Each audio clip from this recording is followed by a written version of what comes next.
My dear students, have a very sweet day to all of you. I hope you are well and safe at your home. जी हाँ प्यारे बच्चों, उम्मीद करता हूँ आप घर पे ठीक ठाक होंगे और रोज का काम रोज कर रहे होंगे। प्यारे बच्चों, आज हम स्टडी करने वाले हैं 11th अकाउंटेंसी से एक चैप्टर जिसका कि नाम है बिल ऑफ एक्सचेंज। आज हम इसका सब टॉपिक पढ़ने वाले हैं, वो है हमारे पास parties to the bill of exchange. जी हाँ, आज हम पढ़ने वाले हैं कि बिल ऑफ एक्सचेंज में कितनी पार्टीज होती हैं, कितने पक्षकार बिल ऑफ एक्सचेंज में होते हैं। पहला है हमारे पास देयर आर 3 पार्टीज।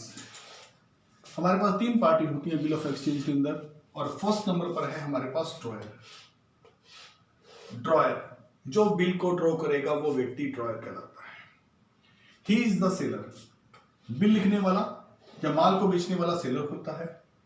इसे हम क्रेडिटर भी कहते हैं। क्रेडिटर इसलिए कहते हैं क्योंकि क्रेडिटर को पैसे लेने होते हैं, जो माल बेचता है उधार उसे पैसे लेने होते हैं। तो इसके दोनों ही नाम हो गए, सेलर। ड्रॉयर एक सेलर होता है, ये क्रेडिटर भी होता है। Entitle to the receive money, इसे मनी रिसीव करनी होती है इसलिए इसे क्रेडिटर कहते हैं। फ्रॉम समवन, किसी से। वो कौन, किससे? जिससे हमें उधार माल दिया है। ही राइट्स, वो लिखता है। क्या लिखता है? एक बिल लिखता है। और ड्रॉ करता है। ड्रॉ करना और राइट्स दोनों का मतलब वो क्या लिखता है? A bill and which is known as bill of exchange. और ये व्यक्ति जो बिल लिखता है और बिल को राइट्स करता है, तो उस वजह से ये जाना जाता है ड्रॉयर के नाम से। किस वजह से नाम जाता है? ये जाना जाता है ड्रॉयर के नाम से। द बिल ऑफ एक्सचेंज, ये जो बिल इसने लिखा है, द बिल ऑफ एक्सचेंज जिसे हम कह रहे हैं, इसके लिखने के बाद जो ड्रॉयर ने बिल बनाया उसे बिल ऑफ एक्सचेंज कहते हैं। साइन बाय द ड्रॉयर, ये ड्रॉयर के द्वारा साइन किया जाता है। जानते हैं साइन दोनों द्वारा किया जाता है, ड्रॉयर द्वारा भी, ड्रॉई द्वारा भी। पर फर्स्ट ऑफ ऑल जिसने बनाया है पहले तो वो साइन करता है, ये ड्रॉइंग द्वारा साइन किया जाता है। इतना ही है हमारे पास ड्रॉयर के लिए। ड्रॉयर सेलर है, क्रेडिटर है, इसने उधार माल बेचा है, इसे किसी से पैसे लेने होते हैं तब ये क्रेडिटर्स है। ये जो बिल लिखता है तो बिल लिखने के बाद ये ड्रॉयर बन जाता है और ड्रॉयर को इस पे साइन करने होते हैं ताकि इसे अप्रूवल दे वो। दूसरा है ट्रॉई। ड्रॉई यानी कि एक्सेप्ट। पहला पक्षकार मैंने ड्रॉयर बताया, दूसरा मैं बता रहा हूं आपको ड्रॉई। ड्रॉई means acceptor.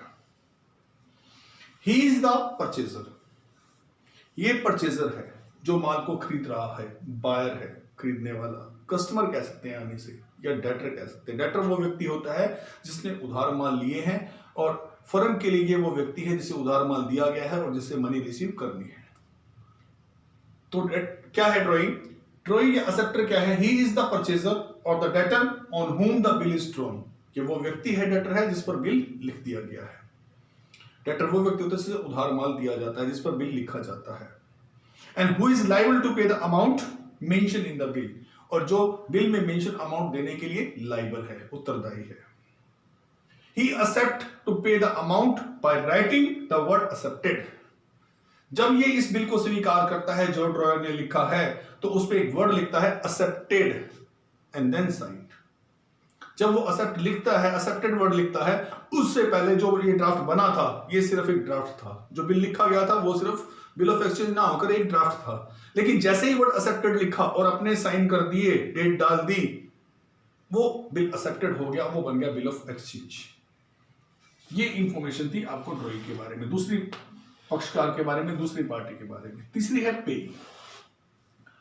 The person to whom the payment is to be made is called पे।